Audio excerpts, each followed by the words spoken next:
And I've learned it doesn't matter if you're running a team, a company, or an IV drip bag. When you love your life and the people and things you choose to fill it with, you will quit capitalizing on only the good stuff, because the bad stuff is still a reminder that there is air in your lungs.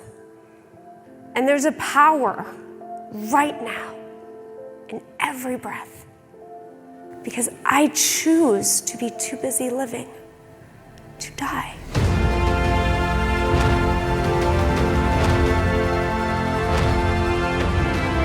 You see, I was born with a life-threatening genetic condition known as cystic fibrosis, and requires 38 pills a day just to digest my food, which now has caused a rare form of diabetes that I manage up to 5 times a day with insulin.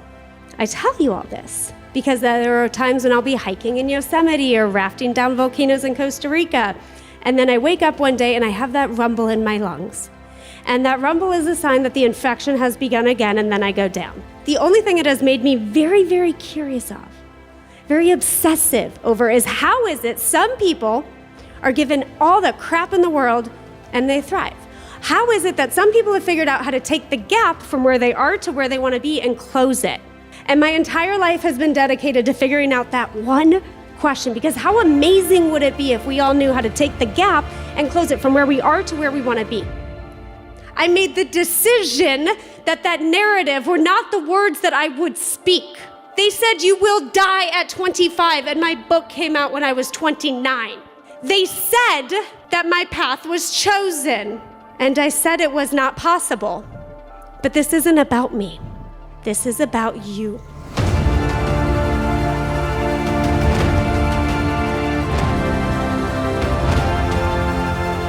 Somebody out there has probably built more than you have with the baggage you're carrying. That's how you know your problem's not real. Well, now you have a choice.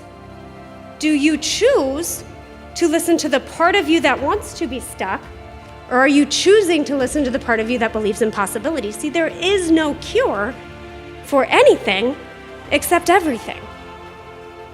There is no reason you should be stuck when you can be curious. But your feelings do not determine the power on your path to your purpose. Your feelings, I'm the first person to tell you, I appreciate that you have them. It's called being human. But your feelings do not stop you.